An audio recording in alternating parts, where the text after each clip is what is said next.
मध्य प्रदेशामध्ये 23 मुलांच्या मृत्यूला कारणीभूत ठरलेलं कोलड्रिव कप सिरपची निर्मिती करणारी कंपनी श्रीसन फार्माचे संचालक गोविंदन रंगनाथ यांना आता अटक केली आहे। मध्य प्रदेश सरकारने स्थापन केलेल्या विशेष तपास पथकानं बुधवारी आणि गुरुवारी मध्यरात्री तमिळनाडूमध्ये चेन्नई इथं छापा टाकला आणि रंगनाथन यांना अटक केली। रंगनाथनवर 20,000 रुपयांचं बक्षीस होतं।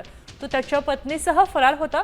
चेन्नईमध्ये चेन्नई बेंगळुरू महामार्गावर रंगनाथनचे 2000 चौरस फूट क्षेत्रफळाचं एक अपार्टमेंट सील केलंय।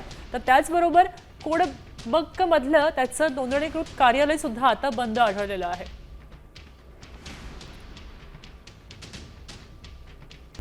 आता isakal.com आहे देशातील नंबर 1 ची मराठी न्यूज वेबसाईट। प्रत्येक अपडेटसाठी isakal.com ला नक्की भेट द्या।